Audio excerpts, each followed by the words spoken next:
do that, Mel. I started to be you and get popcorn tonight.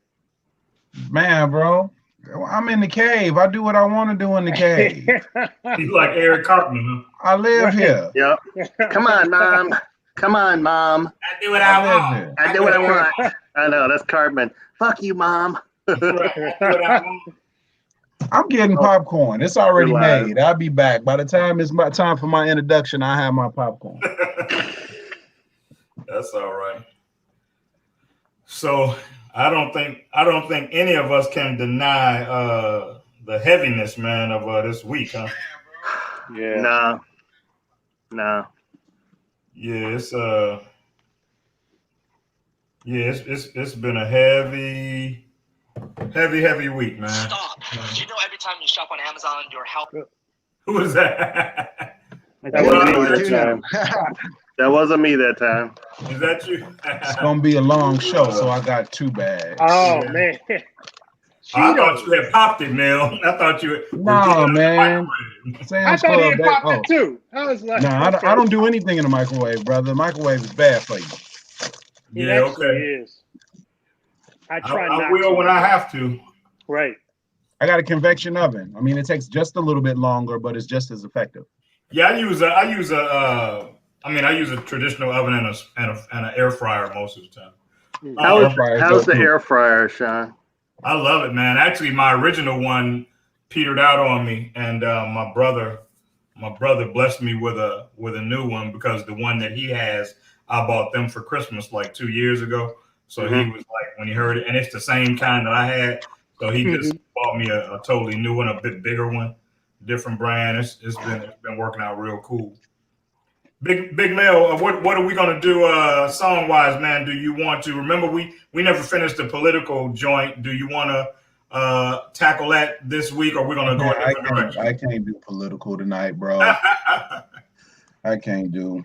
Well, we'll check in with you at the end and see what you want to do, if you want to do a list of songs or not. Yeah, I'll have the hip hop one, the playlist done in a hot second.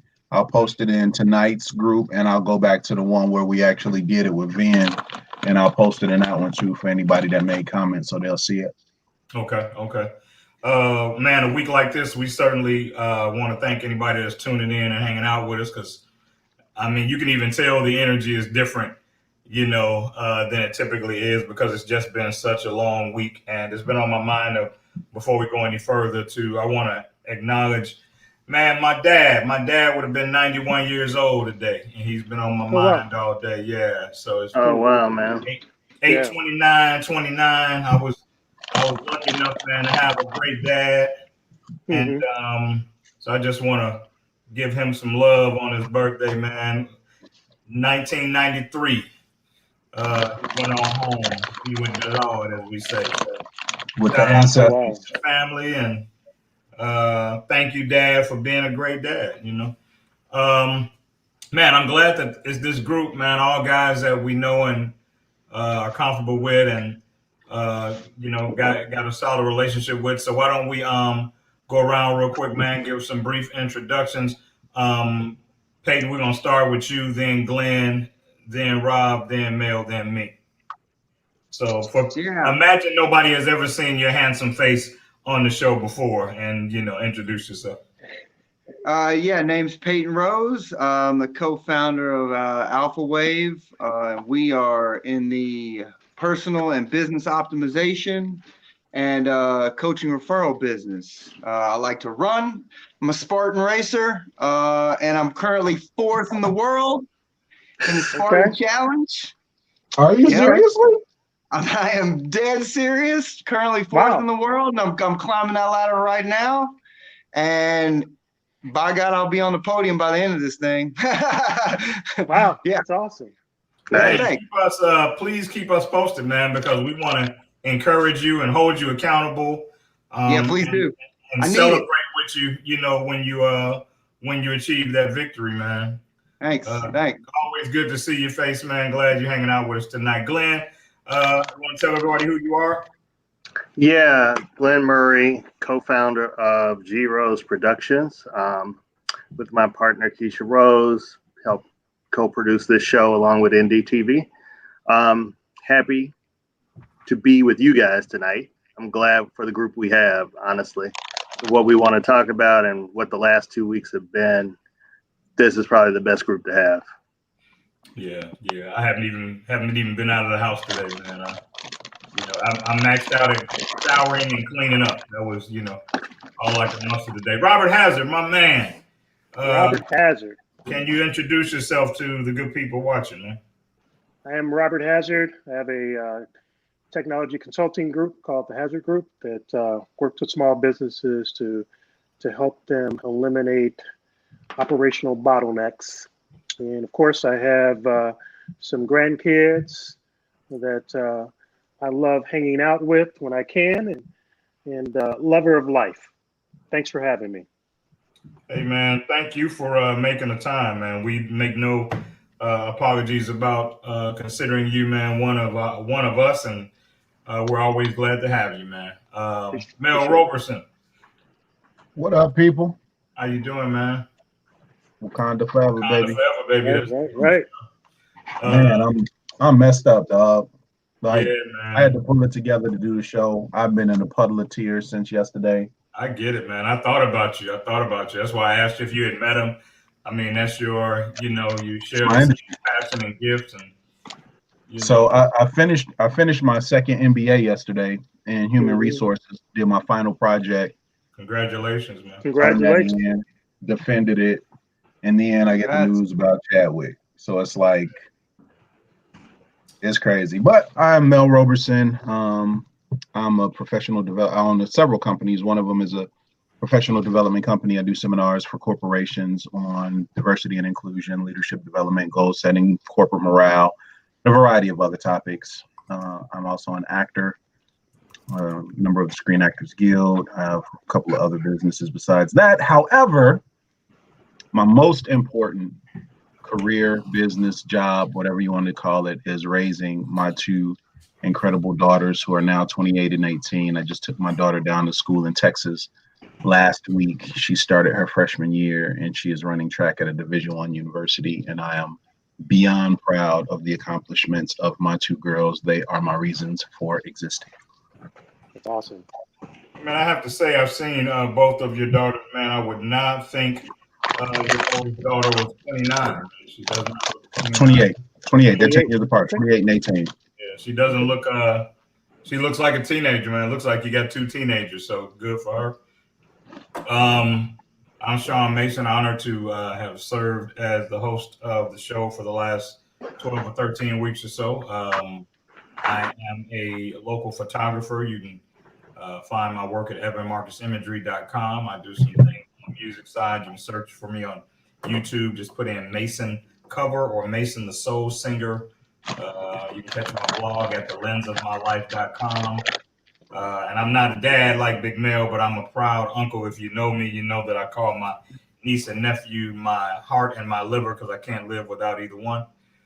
And I'm always glad to be here, man. Let's jump in, man. We might as well address this right away. We lost a young great king, man, on yesterday. And, I think that if you are in the arts at all or a lover of the arts at all, it hit you pretty hard. Like Mel said, it hit me hard and maybe harder than I would have even anticipated. It hitting me so sudden, and sudden for us, and kudos to that brother, man, the way he carried that thing and the way his circle had to have been holding him down, and he avoided paparazzi and that kind of stuff. I'm sure he had to be in and out of facilities, dealing with chemo and that kind of thing, and he managed to keep that down, man. So, and I was talking to a friend of mine earlier today, and they were saying, that it may have been he just was a super private person, and for whatever reason, of course, I don't know the brother. He didn't tell me this, but part of me felt like, he knows that he's a lot of little black kids' superhero, and I think that he would not have wanted them to see him in any position that wasn't a position of strength and inspiration, and you know what I'm saying? And I just get the feeling that would have been something that was important to that guy, because I think he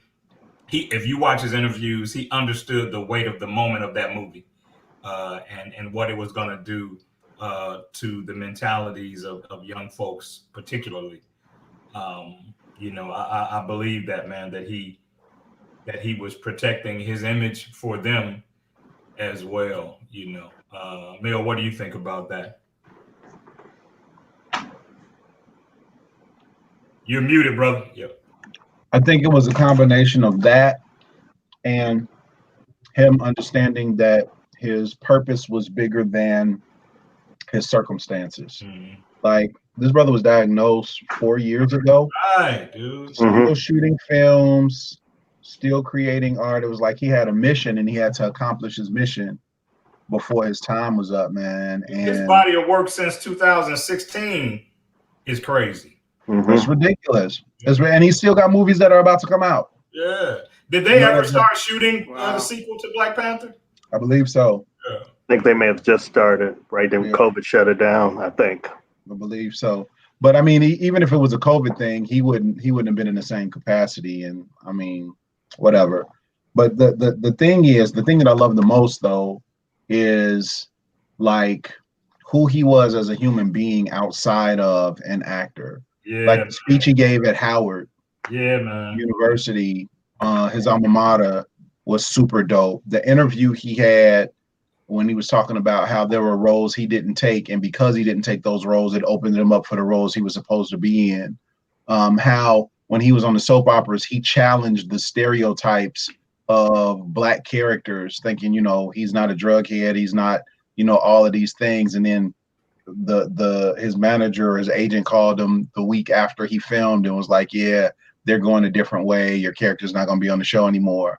So just who he was as a human being and understanding who he was and representing that and standing up for that and saying, whatever the consequences are, I am who I am. Just a dope human being. One of my really good friends, like a big brother to me, and he's an actor as well.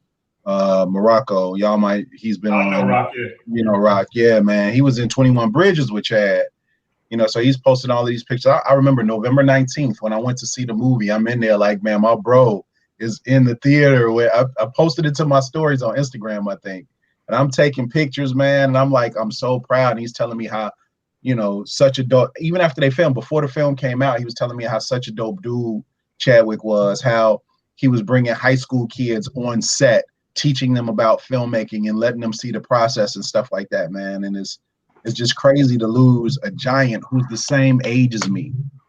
Like, me and that brother are the same age.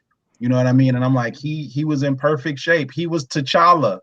And if this could happen to him, like, bro, I'm scheduling my colonoscopy, however you pronounce it, colonoscopy on Monday. Yeah, you're early though. I don't think it's really, I mean, you're never too early, but I think he was 43. I'm 43. I ain't early. By the time you get 50, you need to have done it.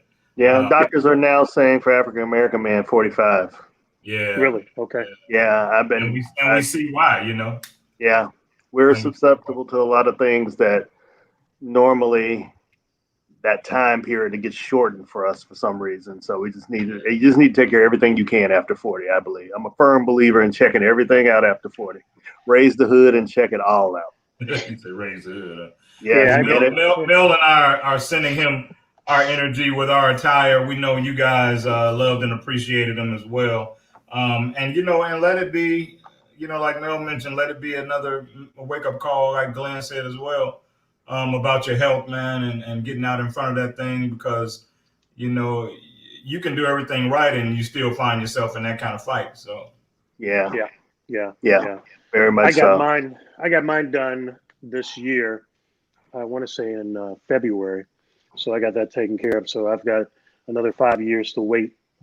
But it's something I wanted to take advantage of. Yeah, I was forced into mine, but after I took care of it and all, I'm good for another 5. They told me I don't have to check in for another 5. That was about a year ago, so I got about 4 to go. So, but yeah, man, it was almost like the last somber melody of a week-long sad song.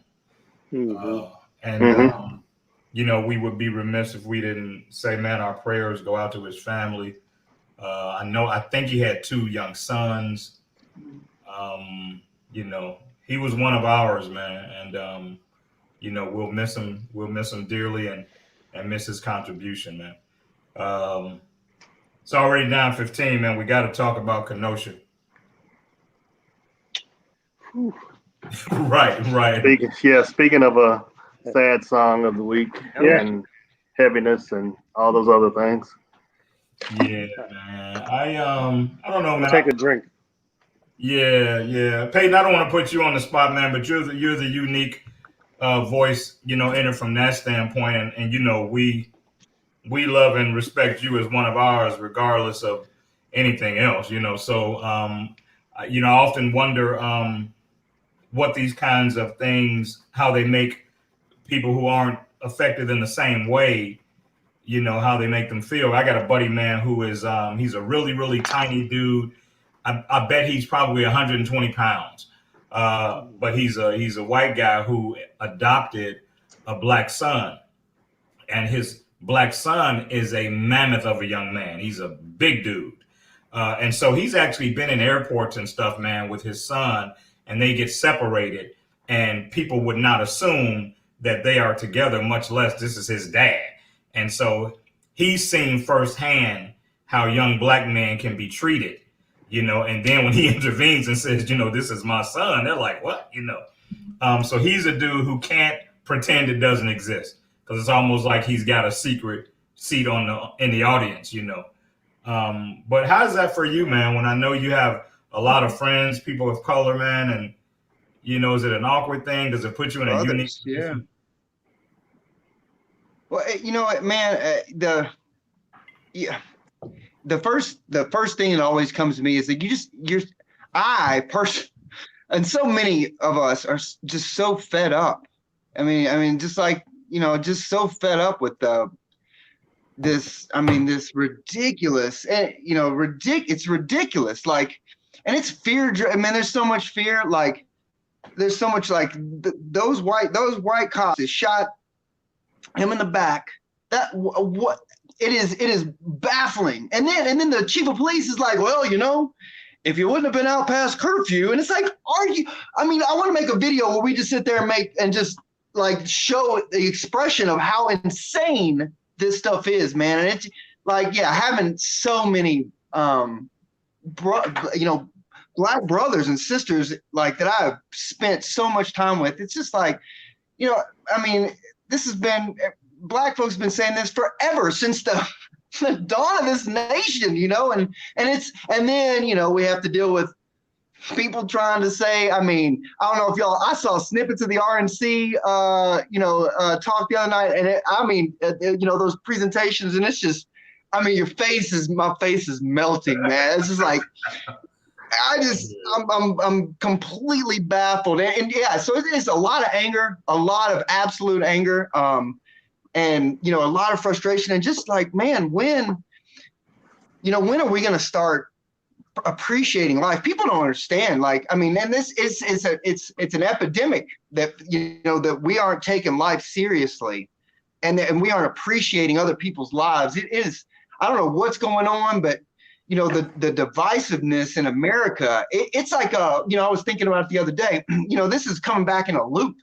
Like, we are seeing some, it's just, this is just a place where the rubber band is snapped. It's snapped. And I think there's a lot of people fed up. I know I can get so charged at it that I can hardly even talk. I can guarantee you, man, this is not what our parents thought the world would be like. Right. I think that they were certain that by now, things would be, remarkably different. But, that's not the way it is, man. And I've gotten to the place, man, where I'm just exhausted with being angry and all of that. It's like I'm at a place of acceptance. There are people that are good people. And they have sympathy for what's going on, and they have compassion. And then you have people that are going to deflect and in some way, shape, form, or fashion, always have a justification for the taking of a black life when it didn't have to happen. And so, in a sense, I've kind of drawn my line in the sand and just said, okay, you know, you can't you can't wake up somebody who's pretending to be asleep, you know. So, Glenn, you have something you like to share about it? Yeah, I mean, to Peyton's point, it's just kind of, and to your point as well, it's kind of like you just reached a breaking point with it. Just trying to explain it. And it's not even this one. It's just, this is kind of like icing on a cake that's been baking for like the last 15, 20, well, for longer than that probably, but because it's so visible now, because of the world we live in with social media, with everything else. But I'm exhausted too. Like I can't, you know, I can't explain hate, and I can't tell my friends who don't look like me why people hate African Americans, Mexicans, Jewish people, anything like that. I can't hypothesize hate. It's not my job to hypothesize who hates me. It's my job to love the people that are allow me to love them and keep going and keep working and doing what I can do to make a difference in this world. But I can't hypothesize somebody else's hate. You can't come to me and be like, I just don't understand why this is happening. Why? Hell, I don't know either. I mean, you're asking me, ask the person that hates me. You know, don't ask me. You need to solve that with them. I'm not the problem. You know, I'm not the root cause of this. You know, I don't, you know, you ask them why, you know, there's a problem with, you know, walking down the street with Skittles, Trayvon Martin, being in an alley and getting shot by a cop, Rekia Boyd, selling cigarettes, which is a misdemeanor, Eric Gardner. You know, talk to them about that, being shot 17, 15 times because you had a wallet and you pulled it out, Amadou Diallo. You talk to me about that. You discuss that with them. Being shot while you're on the ground, face down, handcuffed, Oscar Grant. You know, talk to me about that. Walking in a Walmart, having a toy gun, and somebody calls police and tells them you're shooting at people, John Crawford. So we can go on and on and on with all of that, but I can't explain why the hate killed all those people. Yeah. And I never will be able to. Yeah. Rob? Glenn kind of hit all the points. The hot spots. Yeah, I think you know, for me, when I look at it, and you know, in the media puts it out there, just makes it creates anxiety. You know, it's a lot of anxiety that comes up when I hear it, or rather when I see it. And you know, unfortunately, even when I'm driving or something like that, and the police come behind me for whatever reason, that adds to the anxiety, because it's like, wow, I could be next. And so, well, I think there's a point in the life of every young black man when the sight of a police car behind you no longer makes you feel safe. Mm-hmm. It makes you feel threatened. You know, I'm sure that, you know, the brothers, you know, on the show can attest to that. I mean, I remember when it stopped feeling like safety to me. Yeah. And it started feeling more like danger when I see them. You know, there's a very defining moment when the sight of the police no longer feels like protection or safety for you. And like my good friend Yvonne Barnes, who's watching, just mentioned, you know, and I thought about this just the other day. And what if we didn't have the invention of cell phones and stuff now? Exactly. You know, we can record this stuff, because you can't count on the police to keep their body cams on. You know, they turn them off in a minute. So you think about how much more frequently this happens when you don't have to be held accountable for it from a visual standpoint. You can say it went down anyway, as long as you can get whoever you need to corroborate your story. You know, before we had the luxury, man, of being able to prove what actually happened. You know, and some of that has come out even recently in the Jacob Blake case, because of course they started the same narrative they always do. They start trying to dehumanize the person that was killed. And so now he was possibly going to his van for a knife. You know, how are you going to kill somebody based on what you think they might have been doing? They haven't given you any evidence to say that, you know, they were trying to threaten you, trying to leave and check on his children. So here's the thing, bro. Let me jump in for here, because this whole threatening my life, I got people in law enforcement. You know what I'm saying? I was just watching a sister down in Alabama that got black sister, federal agent, was a deputy sheriff first, but got harassed by 2 white cops, you know, on her way to work, pulled her over, didn't know she was in uniform, but once they pulled her over, still harassed her. You know what I'm saying? And she said, had I not been in uniform, it would have ended differently. You know what I mean? Like, even if he was going to his car for a knife, until he presents a threat. Absolutely. You know, I had cops that were like, we would have tackled his ass when he wasn't complying and put the cuffs on him. Absolutely. Like, Right. like, and here's the thing. Right. Just tackle him. Somebody said, you know, somebody else posted, there was some complaint against him before it, and this is how it all started. Cops are not the judge and the jury and the sentencers. You know what I mean? At the end of the day, even if no matter what it was, whatever he did nothing to deserve death. Well, he's not dead yet. He's in critical condition. He deserved nothing to be shot in the back 7 times. Yeah. Absolutely. Period, point blank. And he opens the car and goes in the car door, grab the Paralyzed. car door and ram the shit out of it. You know what I'm saying? Right. Disable him, hurt him. Yeah. Right. Don't shoot him. Right. And 7 times in the back. whether they can admit it or not, man, you know, and I've tried to explain this. If you on any level try to justify that, you're part of the problem. I'm sorry, you're part of the problem.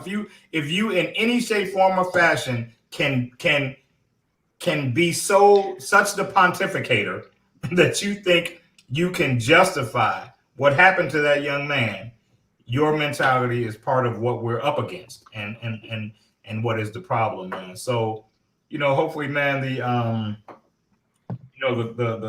conscious country in a collective fashion, man, continues to pray for that young man, and I'm hoping that you know, there's some progress made. Last I knew, he was paralyzed from the waist down, I think. Yeah, that's what I've heard. You know, so you know,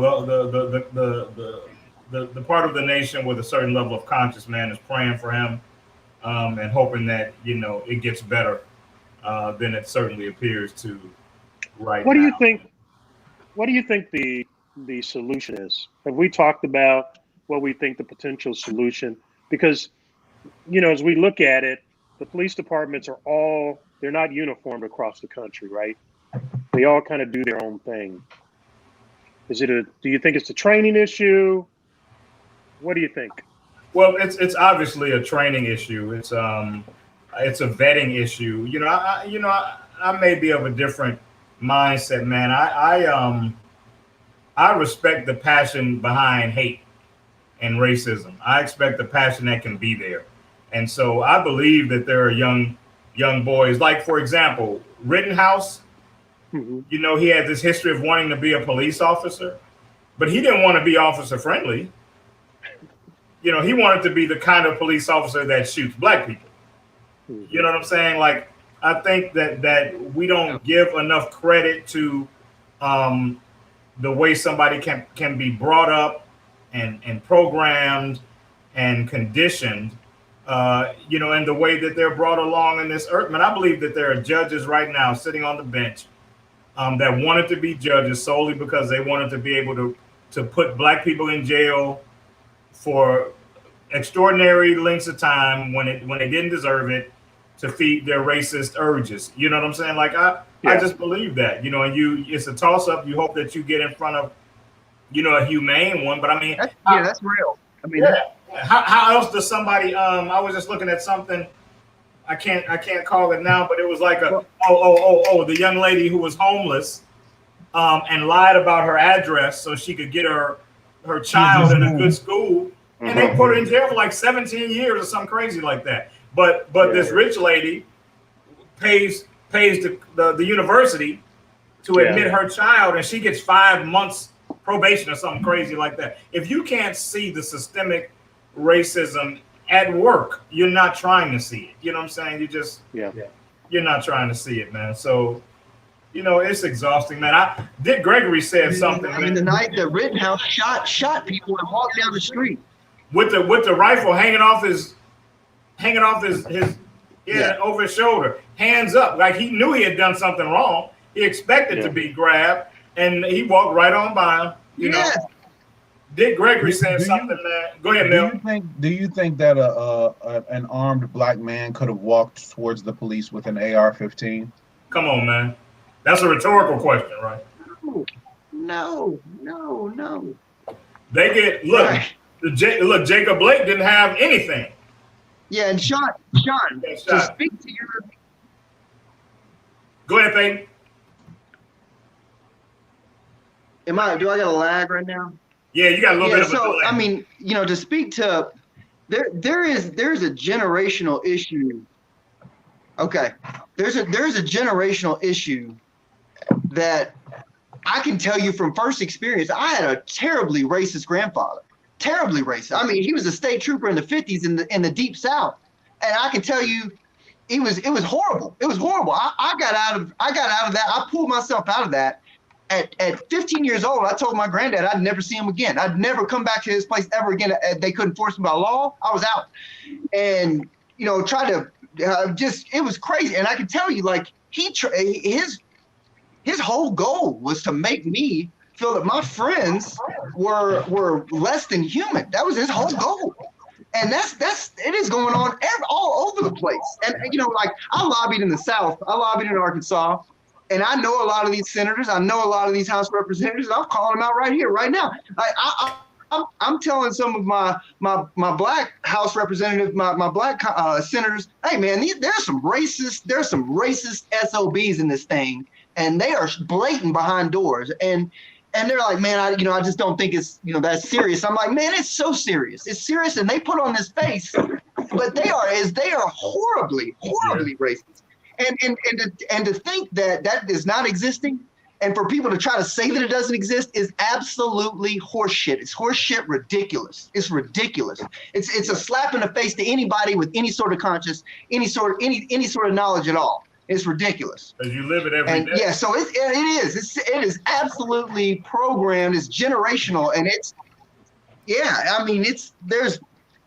ridiculous. And the only way that we can break it down is for people like us to keep trying with everything we got to try to break these barriers, man, to try to break these patterns, to try to show people positivity, because with, like it's so ingrained. I mean, that's what we can do. But for me personally, I feel like we just got to keep trying and keep trying and trying. And I think that the tragic thing is that at some point, man, it's natural that people start to become proactive in terms of, instead of being retaliatory, and then they're going to be demonized for that too, when they in turn do the same thing that the police do and act based on their suspicion or what they believe. Dick Gregory said something, man, years ago, and of course I concede I don't have the answers, man. I'm just a regular dude who knows a little bit about this, a little bit about that, but he said that he thought one of the fixes could be that any active police officer has to maintain an insurance, a license. And so, your behavior and what you do on the job dictates whether or not you're able to maintain your license. And, his philosophy was, I can accept that you hate me, but do you want to hate me as much as you want to feed your family? Do you hate me as much as you want to pay your bills? So will you allow your actions of hate to compromise or sacrifice your livelihood? Because that's part of the problem, man. These guys do it and there's no accountability. They can work around in the system because it's such a network, good old boy network type thing, that they can do it and get away with it, So the accountability is a big part of it, man. So, I would like to, he was saying you can't drive a taxi if you don't have a license, but you can be a police officer and potentially kill folk. I thought that was an interesting, an interesting take on it, man. Let some of these lawsuits come out of the group pension plan. Right. And then see what other type of accountability your fellow officers hold you to. Yeah. Because you messing up their pension when those millions come out. Right. If there is a penalty that others are going to pay for your actions, they're a lot more inclined to hold you accountable, for what you do, man. So yeah, I don't think this is a training issue at all, though, in the sense that you can't retrain ignorance. Yeah, because I'm sure these people are trained and then they just act counter to the training.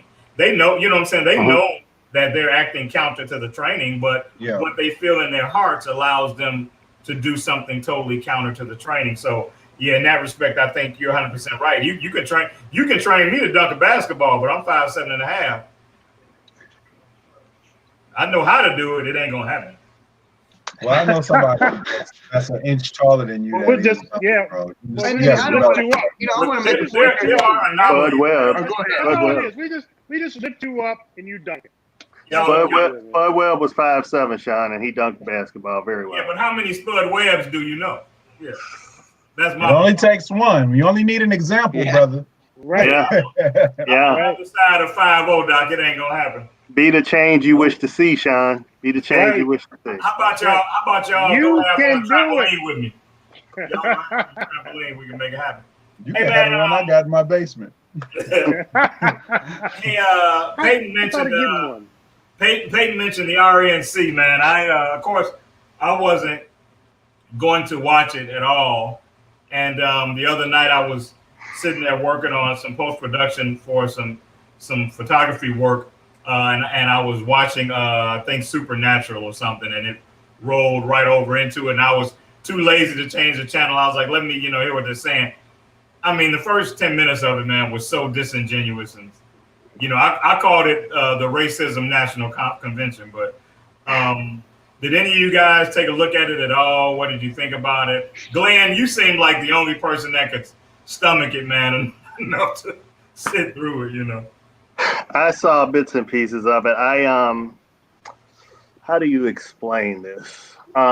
It's amazing that, and I looked at, how they go after the show and they do the analysis of it. And I had never seen a fact checker so blue in the face. The fact checker had looked like, I don't get paid enough to do this, because there were so many lies, and he had to just go through the fact. And just at one point he was like, there's serial lies being told. And, and I just want to say, and Trevor Noah made a joke about this, but the African Americans that were there, how I think it was Vernon Jones, one of the state reps from Georgia, was like, oh, you're in mental slavery because you only listen to the Democratic Party, which is counterproductive, because I'm in mental slavery because I decide to be a Democrat, but you're not in slavery because you decide to embrace the lies, So, Vernon Jones steps and Ben Carson is fetching it.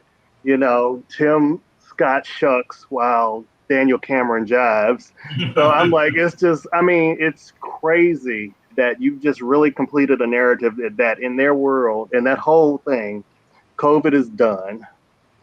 Joe Biden basically wears a black beret and has a power fist up, and he's leading black and brown people to invade the suburbs. Right.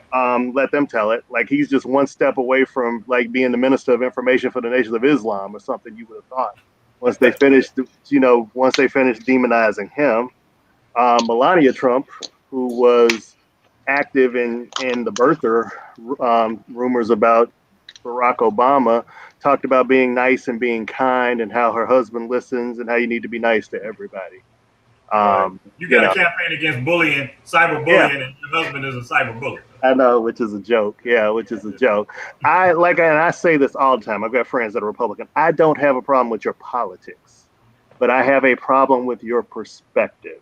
If you know the truth, you see the lie, and you still embrace the lie, then I have a problem with that. I do. I have a problem with the Mark Meadows, who, it was amazing. He got mad at Rashida Tlaib in a congressional hearing because she called him racist. He went off because he has black children. But I'm like, well, go explain to your black children why you stood up in at a Republican convention, not a convention, but some kind of speech or a rally, and said we're going to send Barack Obama back to Kenya. Explain that to your black children, because you're so indignant about somebody calling you racist, but you made a racist comment. And I get that you do things in politics and you prostitute yourself, but that still makes you a hoe if you go do it. So it doesn't matter what you're selling. You still are a hoe. You're a political prostitute. A prostitute is a prostitute is a prostitute, no matter what you're selling. And that's what you were doing, is prostituting yourself. And that's what a lot of people, Nikki Haley got up there and said the country wasn't racist because I was the one exception because I'm Indian and I made it. Tim Scott, oh, it's not racist. Look at me. I'm black. I went from cotton to Congress. You are one senator You are one Republican senator. There has only been 2 in the last 50 years that were African American. 2. Yeah, So you want, that so you, literally, yeah, that yeah, literally says.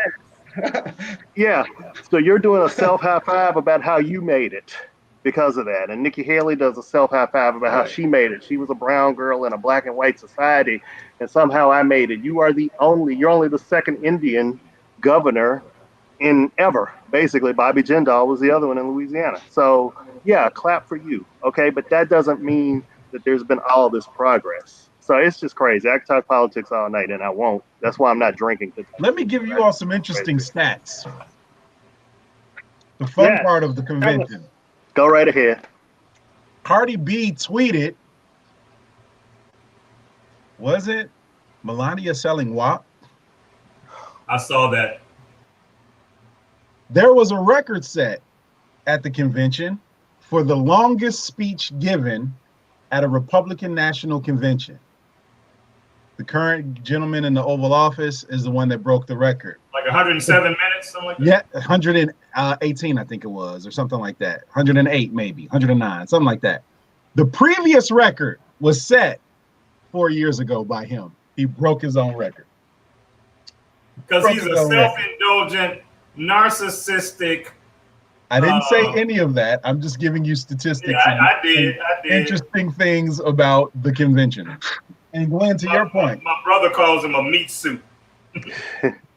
just because a person is racism doesn't mean that they don't enjoy black things, or is racist doesn't mean that they don't enjoy black things. Well, yeah. So yes, he has black children because he enjoys black things. That's To even, get those that's black even, that's children. even more racist. Right. But the music, the food, a lot of our culture, they enjoy it. And it means look, nothing. I say they want our rhythm, but they don't want our blues. Bro, Urlacher, did y'all see the stuff that Urlacher tweeted? Yeah. Somebody said, well, Urlacher has a black son and he should care, because of his black son. Urlacher's son is not going to see the stuff that our children would have seen. He's in a different situation. And Urlacher's still white. Don't matter. And the comparison he made is like apples and oranges. Because you lost your dad who probably championed you through your entire career, you can internalize that hurt and use that motivation to go out there and play that game for him.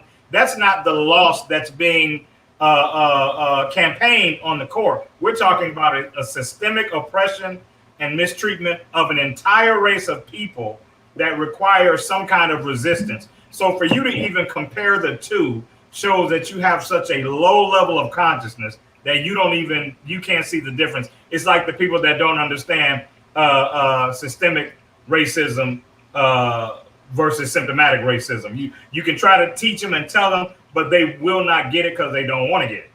Yeah. But I tell you this, because we need to transition, man, into this NBA thing. Okay. If you saw Doc Rivers, man, Doc Rivers almost brought me to tears, man, because it was so genuine. It was so in the moment. You could tell it wasn't planned, and he just spoke from his heart, dude. And he couldn't keep himself from getting emotional, man. And when he looked in that camera, man, and said, we over and over, man, try to love this country, and it refuses to love us back. That thing was. Yeah, this was a week of, I heard Troy Vincent, who's an NFL executive, former player, literally break down and cry saying, I have 2 sons and I feel like they're going to be hunted. And he was in tears. He was on a show on SportsCenter.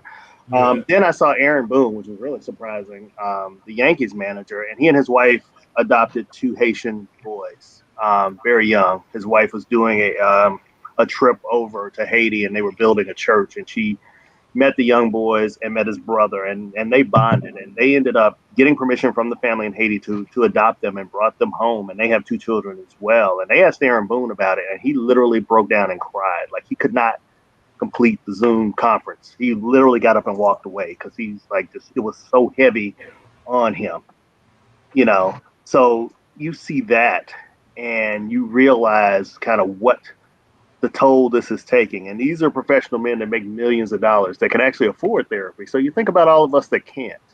And what's the toll it's taking on all of us? I did a panel. I was telling you guys about it before the show started Thursday. and I moderated a panel of 5 young African-American men ranging from ages 16 to 22. And one of the questions was, what do you hope for the future? 4 of the young men said, I just hope I don't become a hashtag. I don't want to be the Breonna Taylor, Trayvon Martin, the next George Floyd, or anybody like that. That was 4 of their wishes. Not, I want to go finish college. I want to do the things that we would hope that they would be doing at that age. It was, I just don't want to die. I just don't want anybody to kill me. One young man, the other one was, I just want to be judged based off of my abilities and not my skin color.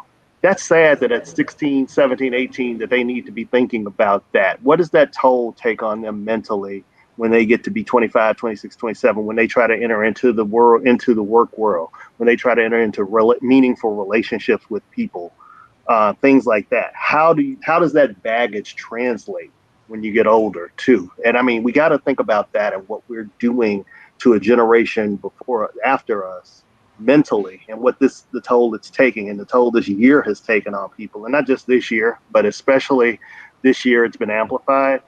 Those are real concerns that I have, and that's that's one of the reasons Glenn, why does no one speak to the fractured mindset of young black men in America that make them come into the whole situation of life feeling like the wall that they're up against does not give them the options that other people have, and it has a lot to do with the decisions that they ultimately make, because they feel like I'm not going to be able to do that because there's a whole wave of the world that's against me doing that, and you might be like one of us who's, college educated and came from a family that poured into you and said, hey, no, you can be, but everybody didn't come from that. And so some of those people, man, they make those decisions because what the world has done to people that look like them has convinced them that they don't have other options. But nobody ever talks about that. Nobody ever, gives that as a reason for they shouldn't have done this. They shouldn't have done that. Yeah, but you have no idea what led to them. What led to that decision. Right. I find it so. I saw somebody today, man, a friend of mine in Tennessee posted a picture that basically said, while you're talking about, the looters and the rioters and damaging property, don't forget how many churches and homes the KKK burned down. And one of the first responses was, if you really believe that, unfriend me. And I was like, how asleep are you that would be your response? Like, you know what I'm saying? Like, he didn't even mention the people they killed. We just talk about the property. Yeah, I think everybody thinks everything happened in the movies, like 12 Years a Slave in Mississippi Burning, and it happened, and now we can put it on the shelf. Like, ooh, I'm glad we're past that. That's one of the reasons why I hate those movies, and I'll never watch them. And The Help, I will never watch. You could put a gun to my head, and you probably would have to shoot me to make me watch The Help, to be quite honest, because I think it's just this whole romanticism of this is the past, and we're just showing how we overcame, and there was these great people that helped you through it and all of this other stuff. And, it's just ridiculous. So I think some people really don't want to face their reality, and that's part of what we saw last week at that convention, where people was like, things are wonderful, COVID is gone. When you face it, man, you have to be accountable for it. Right, exactly. And you don't want to face anything that you have to answer to, because you don't feel like you need to be held accountable to it. Yeah. Listen to this. I posted this on my timeline earlier. Did you know that in 1958, a black man named Clennon King applied to the University of Mississippi and was admitted to an asylum? The judge ruled that only insanity could make a black man think he could apply to the university. This was 1958. That was only 62 years ago. My parents are older than that. Right. Yeah. Yeah. You know what I mean? And people act like, oh, it was so long ago, or, this was our parents' generation that all of this stuff was happening. In the 60s, we were asking for equality in jobs. Equality in jobs. Rodney King, we were asking for equality in jobs. You know what I'm saying? Well, now, Peyton's having some trouble with his camera, but Peyton said that earlier. It's gone on too long, man. All of our parents, man, had this dilemma, and hell, their parents had this dilemma. You know what I'm saying? It's like that alone should let you know how ridiculous it is. You know what I'm saying? That it's gone on this long. But for me, man, it's almost like when you see. I made this analogy, man, a couple of days ago. It's like Peyton, can you hear us? Oh. Peyton? Okay. It's like in the wintertime, man, when you're driving down the expressway and you see somebody with car trouble. Yeah. And you go, man, it's 13 degrees outside. I hope they get that together, because that's a really bad situation. That's how it sure is cold. Sure is cold. That's often how the racism and and what it costs you is looked at. It's like, oh, but my car is warm, and my tank is full, and I'm on my way to where I'm going. I may shoot up a little prayer for you. I hope somebody coming to help you, on the side of the road. It's not going to be me, but I hope somebody comes and helps you. It's kind of like that, man. So let's lighten it up a little bit, man. I knew this would be heavy, man. I shared something with you guys earlier in the week, and turned out Glenn was actually familiar with it. It was a young lady, and I thought that she was actually losing her audience by the way she framed it, because people will check out on you based on where they think you're going, and so and my shout out to my girl Arlene Coute in Florida, who sent this to me, and the lady basically said, I think women should date like men do, and typically when a woman says that, it's not a good thing. They're speaking to what they think men, from a societal standpoint, get away with. So it's like when you say do anything like a man, it's very rarely a good thing that a woman would be saying. But in actuality, what she was saying was because the brother had posed to her a question about income disparities kind of deal, and she said, I think women should date like men do, in the sense that men don't put the income of their potential mate at the top of their pecking order or requirement list. They date who makes them happy. And women should do the same thing. And so, the clip ends with the man saying, but what about the women who just can't get their head around that? And I think that that's the challenge. I think that in their own way, some women know that they are way too conditioned to not emasculate a man that they are doing better than, because they are sold on the whole provider mentality. He's got to do this. I mean, I know a whole lot of women that say, oh, he's got to make more money than me. We chasing the bag, but his bag's got to be bigger than mine, but she was saying that, men free themselves up to date the people and love the people that make them happy, because they don't maintain that as this hard, fast requirement. What do you think about that? Mel, why don't you get in here on this? Because I don't.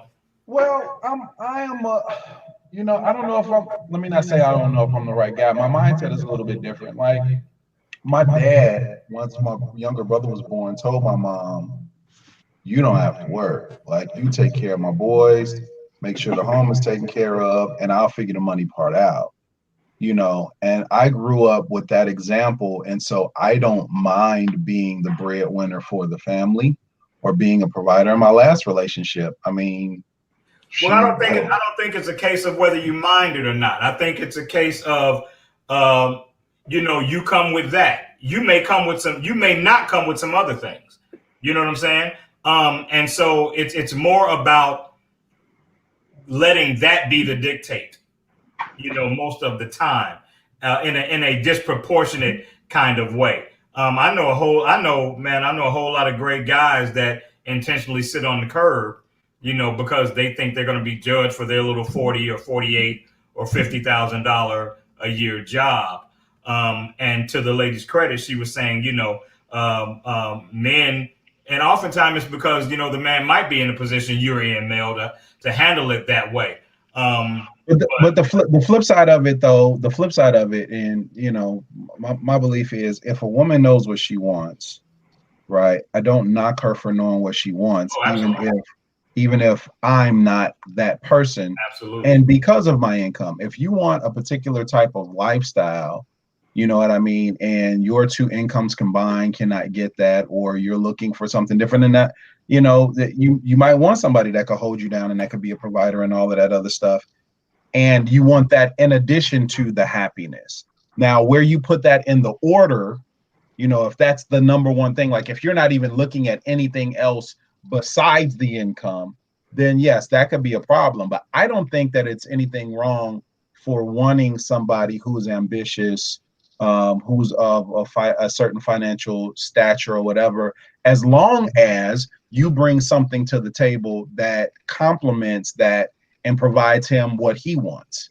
Absolutely. You know what I mean? Because from that standpoint, we could have a certain level of, all right, she got to look like this, you know, have this type of body and all of this other stuff.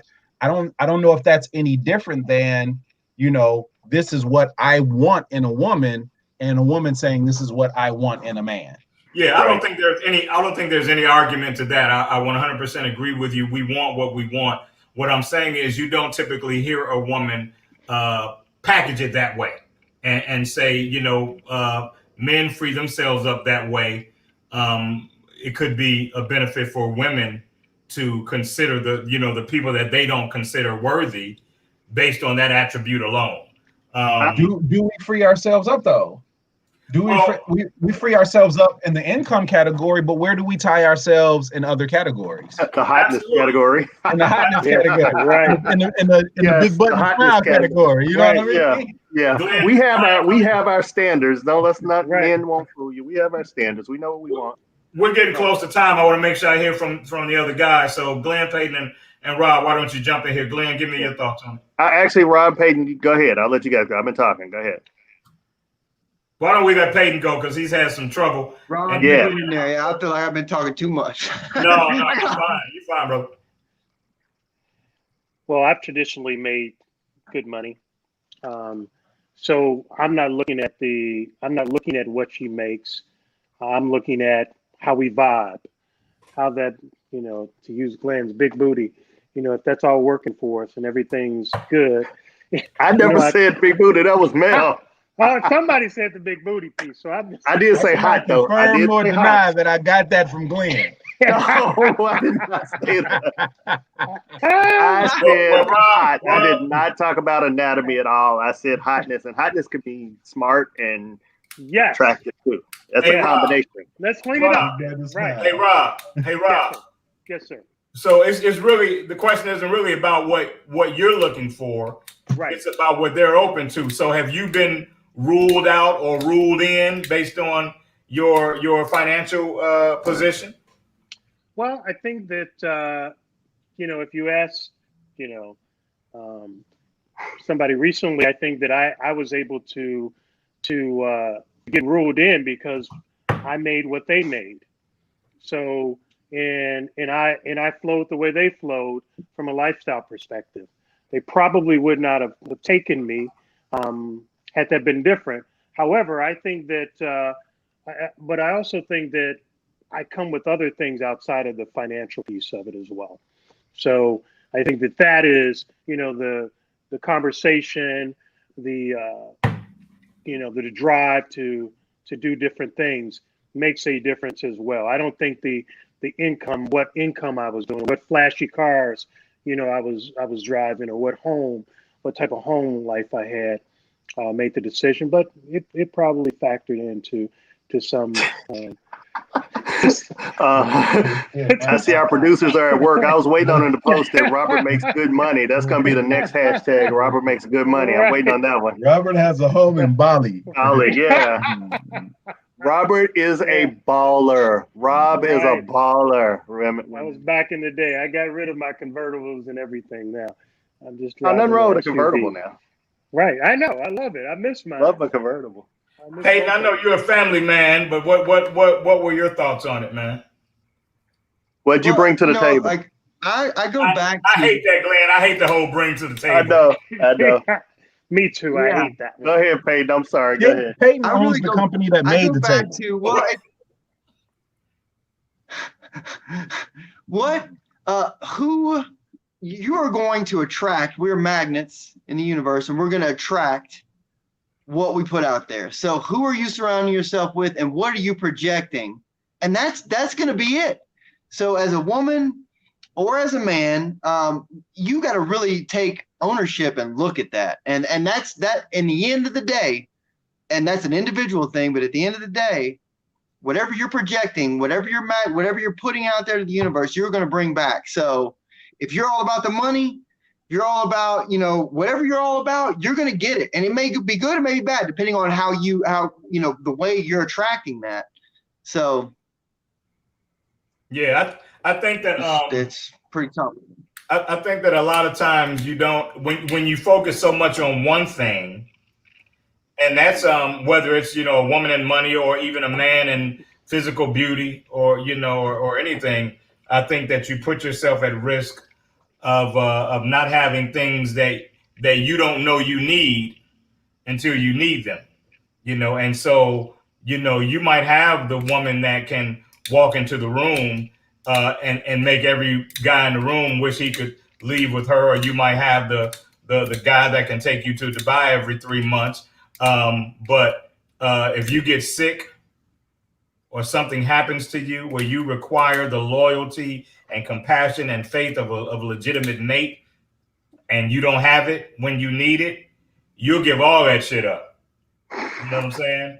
So I think that's where a lot of us would benefit by trying to change our focus and change our priorities to an extent. There's nice to have and need to have.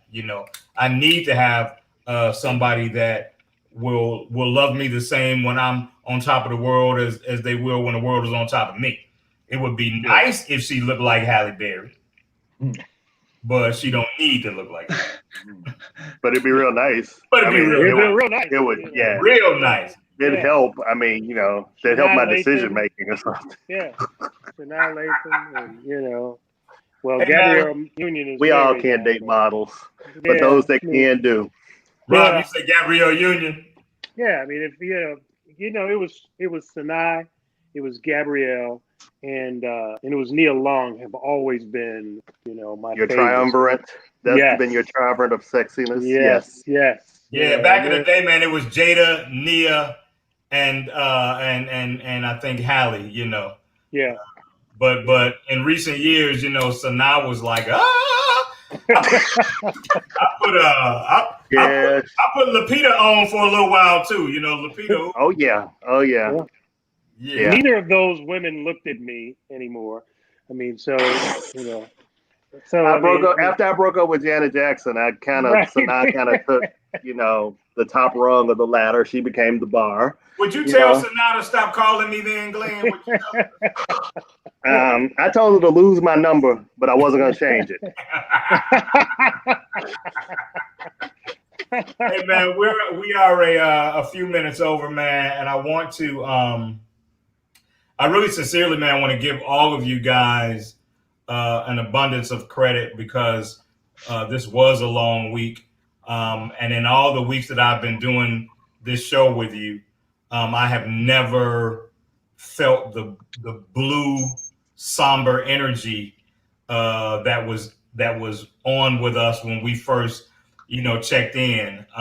Everybody knows I'm the dude that logs in at 8:58. Where is he? I think I was 20 minutes early today, just because that was a change. That kind of week, man. So I really want to thank you guys, man, for for digging deep and still managing to give this show your best and give it your truth. Whether your truth aligns with mine or not, I always want you to know that I respect your truth. And I appreciate you being willing to share it so openly. So, Mel, you don't look like you got anything in your brain or any second gear for anything song wise. So maybe we'll pick that up next week. We're not doing the playlist tonight. Yeah. We're not doing the playlist. We also lost NBA great Cliff Robinson earlier today. So we want to acknowledge him, man, and send prayers out to his family and the basketball community. It's just been that kind of week, man. It's kind of like I can't wait for Monday. like, shit, is it going to be something, good happening on Monday, And so each and every one of you guys, man, I appreciate you so much. I appreciate you letting me sit in this seat, and to the production team. We certainly thank you guys. Keisha Rose, Rose Productions, 220 Communications, Glenn Murray, and NDTV, Raj, and that whole team that allows us to do this. And the 30 or 35 or plus viewers that I saw that we had, hanging out with us tonight. This was certainly one worth rebroadcasting. So, Tuesday or Wednesday, I'll fire it up again and share it to my page and sit tight and have some banter with anybody that wants to do it for an hour, man. So once again, man, I thank you guys. We thank you collectively for hanging out with us. And we will see you next week, next Saturday, same time, same bat channel. So from the cave, man, we appreciate you, and we'll see you guys next week. Wakanda forever, baby. Camped out at home Thanks for for having me, COVID? guys. Join us, Indie TV, where you will see the talk shows, movies, drama, action, and comedy. Be the first and see it first. Sign up now for free at Indie TV.